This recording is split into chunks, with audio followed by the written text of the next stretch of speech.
नमस्कार। आज हम बात करेंगे इष्ट देवता ध्यान साधना के बारे में। इस विधि के अंतर्गत हम अपने प्रिय देवी या देवता की मूर्ति अथवा चित्र के सामने बैठकर उनसे संपर्क करते हैं और उनकी साधना करते हैं। यह एक भगत और भगवान के बीच की बहुत ही पवित्र ध्यान साधना है। लेकिन इससे पहले कि हम आरंभ करें, थोड़ा सा हम इसके प्रारूप को समझते हैं। सबसे पहले हमें यह समझना होगा कि हम इष्ट देवी या देवता किसे कहते हैं। आप जिस भी ईश्वर के जिस भी स्वरूप की तरफ आप आकर्षित होते हैं या आपको ईश्वर का जो भी स्वरूप बहुत आकर्षित करता हो, जो भी ईश्वर के स्वरूप आपको अच्छे लगते हो, वही आपके इष्ट देवी या देवता होते हैं। कुछ लोग जन्मपत्री के आधार पर भी अपने इष्ट देवी या देवता का निर्धारण करते हैं और कुछ लोग इष्ट देवी देवता अथवा कुल देवता, स्थान देवता आदि को लेकर भ्रम में रहते हैं, तो उसको भी थोड़ा सा क्लियर करते हैं। सबसे पहले स्थान देवता किसको बोलते हैं? स्थान देवता उनको बोलते हैं जिनका आशीर्वाद या जिनका अधिकार किसी विशेष स्थान पर हो। उसके बाद ग्राम देवता, ग्राम देवता उनको बोलते हैं जिनकी मान्यता पूरे विलेज में, पूरे गांव में हो। कुल देवता, कुल देवता उनको बोलते हैं जिसे पीढ़ियों से कोई कुल पूजता हुआ आ रहा हो। कर्म देवता, कर्म देवता उनको बोलते हैं जिसे कोई विशेष कर्म करने वाले व्यक्ति पूजते हों। और इष्ट देवता उनको बोलते हैं जिनको आप व्यक्तिगत रूप से बहुत ज़्यादा पसंद करते हैं, प्रेम करते हैं और उनकी आराधना करते हैं। ये ध्यान साधना जिसकी आज हम बात करने जा रहे हैं, जब आप इस साधना में गहरे जाएंगे तो आपको भगवान का वह रूप जिस पर आप ध्यान लगाएंगे, वह रूप आपको कभी आंख बंद किए हुए तो कभी खुली आंखों से दिखाई देने का आभास होने लगेगा। इससे आपको असीम आनंद की प्राप्ति होगी, आपको ईश्वर के दर्शन होंगे और आपको विश्वास नहीं होगा कि आपको ईश्वर के दर्शन भी हो गए हैं। और वास्तव में यह एक सवितर्क समाधि जैसी स्थिति होती है जिसमें ईश्वर का नाम, रूप और गुण उपस्थित होते हैं। महर्षि पतंजलि ने अपने योग सूत्र में इसे सवितर्क समाधि का नाम दिया है। ईश्वर की कृपा होने पर वे साधक को इस प्रकार उसके पापों को नष्ट करने के लिए, उसके पापों को नष्ट करने के लिए दर्शन देते हैं और साधक को अज्ञान के अंधकार से ज्ञान के प्रकाश की ओर खींचते हैं। इसमें ईश्वर द्वारा भगत पर शक्तिपात भी किया जाता है जिससे उसे परम आनंद की अनुभूति होती है।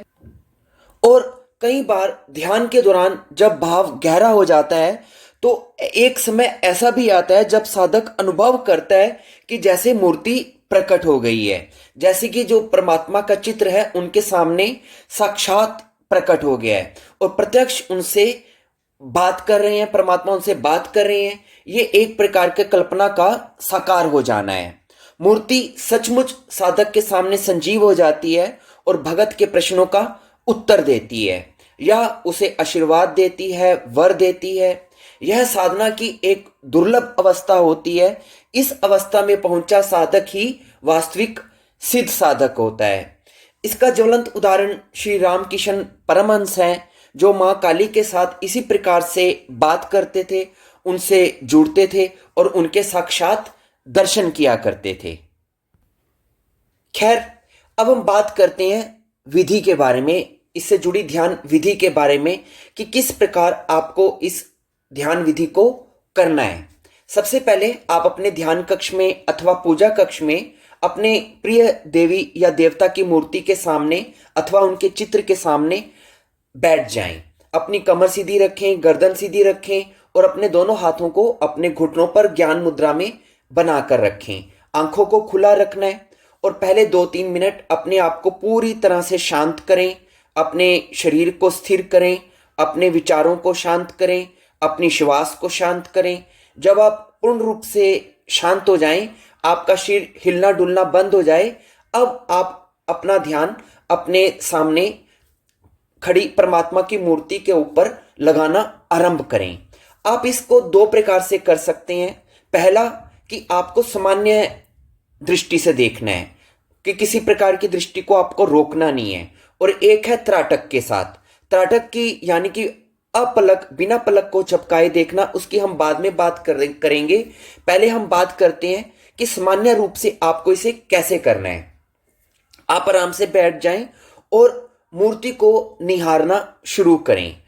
अपने सामने स्थित अपने इष्ट देवी या देवता की मूर्ति को आप निहारना शुरू करें, उनके श्रृंगार को, उनके रूप को देखना शुरू करें। और जब आप उनके श्रृंगार को देखें, उनके रूप को देखें, उनके विभिन्न अंगों को देखें, तो ऐसा करते समय अपने मन को पूरा उसी प्रोसेस में ही एकाग्र कर दें। बाकी सब चीजों को भूल जाएं, सभी विचारों को भूल जाएं। और इस दौरान जिस वक्त आप उनके रूप को निहारें तो बाकी सब तरफ से आपका ध्यान हट जाना चाहिए, यानी कि मन को पूर्ण रूप से आप उनको निहारने में ही एकाग्र कर दें। कभी उनकी आंखों को देखें, कभी उनके केश को देखें, कभी उनके गले में पड़े स्वर्ण आभूषणों को देखें, कभी उनके वस्त्रों को देखें, कभी उनके हाथ में विभिन्न प्रकार के वाद्य यंत्रों को देखें। मतलब आपको उनके संपूर्ण स्वरूप को पूर्ण रूप से देखना है। और देखते देखते ही अपने हृदय में उनके प्रति प्रेम की भावना को जागृत करना है, भक्ति की भावना को जागृत करना है। तो पूरे प्रेम के साथ, पूरी भक्ति भावना के साथ उनके विभिन्न स्वरूपों को निहारते हुए, उनकी लीलाओं को याद करते हुए, उनके विभिन्न प्रकार की, उनके बारे में जो मान्यताएं हैं उनके बारे में चिंतन करते हुए निरंतर उन्हीं का ही ध्यान करते रहें और उनको देखते रहें, देखते रहें और देखते रहें। और इसी प्रकार देखते देखते उन्हीं के स्वरूप में खो जाएं। जैसे मीराबाई भगवान श्री कृष्ण के स्वरूप को देखते देखते खो जाती थी, या भगत सूरदास जी जिस प्रकार मन की आंखों से उनको निहारते रहते थे, उनका चित्रण करते रहते थे, इसी प्रकार से आप अपने सामने पड़ी परमात्मा की मूर्ति के स्वरूप को निहारते रहें और पूरे प्रेम से, श्रद्धा से, भक्ति से उनके दर्शन में ही खो जाएं। और इस प्रक्रिया को चलने दें, चलने दें, चलने दें। जितनी देर आपका दिल करे, 5 मिनट, 10 मिनट, 20 मिनट, जितना भी आपको सुविधा हो, इसी स्थिति में बने रहें। और इस दौरान आप चाहें तो उनसे संबंधित जो मंत्र है, मान लीजिए आप भगवान शिव का स्वरूप निहार रहे हैं, तो अपने मन में ओम नमः शिवाय मंत्र का जाप भी इसके साथ साथ करते रह सकते हैं। और यदि आप चाहें तो बैकग्राउंड में उनसे जुड़े जो भजन हैं उन भजनों को चलाकर रख सकते हैं, पीछे भजन चलते रहें और उनके स्वरूप को निहारते रहें और भजनों को भी सुनते रहें। इस प्रकार से भी कर सकते हैं। तो इस प्रकार से आपने ज्यादा से ज्यादा अपने हृदय को, अपने भावों को, अपने विचारों को और अपनी दृष्टि को परमात्मा की मूर्ति के साथ जोड़ के रखने का निरंतर अभ्यास करना है और इस प्रकार लगातार करते रहना है। तो ये तो हुई पहली विधि। अब हम बात करते हैं दूसरी विधि के बारे में, यानी कि त्राटक के साथ, मूर्ति त्राटक के साथ। इस विधि में आपको क्या करना है, इसमें भी आपको परमात्मा के स्वरूप को निहारना है, देखना है, लेकिन इसमें आप अपनी दृष्टि को स्थिर कर देंगे। यानी कि पहले 1-2 मिनट उनके पूरे स्वरूप को निहारें, फिर उनका एक कोई ऐसा स्वरूप जो आपको बहुत प्रिय लगे। मान लीजिए आपको परमात्मा की मूर्ति में उनकी आंखें बहुत अच्छी लग रही हैं, तो आप अपनी खुली आंखों से उनकी आंखों में देखें और प्रेम से और भक्ति से देखते रहें और देखते रहें और पलक ना झपकाएं। अब इसमें भेद क्या है कि आपको बिना पलक झपकाए देखते रहना है। तो कुछ सेकंड के बाद जब आपको आंखों में कष्ट होने लगे या आंखों से पानी आने लगे, तब आप अपनी पलकों को गिरा देंगे, यानी कि आंखों को बंद कर देंगे। फिर पलकों को बंद करने के बाद, आंखों को बंद करने के बाद वही चित्र जो आप बाहर देख रहे थे, मूर्ति का वही प्रारूप जो आप बाहर देख रहे थे, उसे अब आप अपने हृदय में देखेंगे। बंद आंखों से आपने अपने हृदय पे अपना ध्यान लगाना है और वही मूर्ति के स्वरूप को अपने दिल में देखने की कोशिश करेंगे। या एक दूसरा स्थान है, आज्ञा चक्र दोनों बाहों के बीच में जहां पर स्त्रियां बिंदी लगाती हैं, या वहां पर आप उस चित्र को स्थापित करेंगे और वही मूर्ति जो आप बाहर देख रहे थे उस मूर्ति को आप अपने आज्ञा चक्र पर देखने की कोशिश करेंगे। तो इन दो में से किसी एक स्थान पर आप उस वक्त देखते रहेंगे और तब तक देखते रहेंगे, उस स्वरूप को निहारते रहेंगे जब तक कि वो स्वरूप गायब ना हो जाए। क्योंकि जब आप खुली आंखों से त्राटक करके मूर्ति को देखेंगे और जब आंखें बंद करेंगे तो कुछ सेकंड तक आपका उसका जो मूर्ति का प्रतिरूप है, उसकी जो छाया चित्र है, वो उसकी रिफ्लेक्शन आपकी बंद आंखों में भी बनी रहेगी। तो जब तक वो रिफ्लेक्शन गायब ना हो जाए, जब तक वो छाया चित्र गायब ना हो जाए, आपने उसे अपने आज्ञा चक्र पर अथवा हृदय चक्र पर देखते रहना है। और फिर जब वो चित्र गायब हो जाए तो फिर से आंखों को खोलेंगे और फिर से सामने स्थित मूर्ति पर अपने ध्यान को, अपनी दृष्टि को टिका देंगे और बिना पलक झपकाए देखते रहेंगे। तो इस प्रकार से भी आप इसको कर सकते हैं। तो मैंने आपको दो विधियों के बारे में बताया है, दोनों में से कोई सी एक विधि जो आपको सरल लगे या दोनों को भी आप कर सकते हैं बारी बारी से।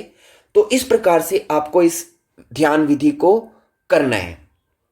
आप इसे हर रोज जितना आपके पास समय की सुविधा हो, 5 मिनट, 10 मिनट, 20 मिनट, आधा घंटा, आप इसको कर सकते हैं। और लगभग आपको इसको अगले 3 महीने तक तो मान के चलें कि कम से कम 3 महीने तक आपने कोई ऐसी आकांक्षा नहीं करनी है कि इससे कोई आपको कोई लाभ हो जाए, बड़ा लाभ हो जाए। आप धैर्य रखते हुए और बिना किसी प्रकार की आकांक्षा रखे बस आप इसको करते जाएं और आप देखेंगे कि कुछ दिनों या कुछ ही हफ्तों के अंदर अंदर आपको इसके जो इफेक्ट्स हैं वो आपको महसूस होने शुरू हो जाएंगे। वो इफेक्ट्स क्या होंगे? वो आपके व्यक्तिगत होंगे। वो अनुभव आपको किस प्रकार से होगा? वो आपका व्यक्तिगत अनुभव होगा। हर व्यक्ति को अलग अलग अनुभव इस ध्यान विधि से आएंगे। तो जो भी अनुभव आए उनके प्रति अनुग्रहित हो, परमात्मा का धन्यवाद करें और इस विधि का आनंद लेते रहें। तो इस प्रकार से मैंने आपको क्लियर किया कि कैसे इसको करना है। आप इसको, अगर आपको अच्छा लगे तो आप इसका अभ्यास करें, इससे आपको बहुत लाभ होगा। धन्यवाद।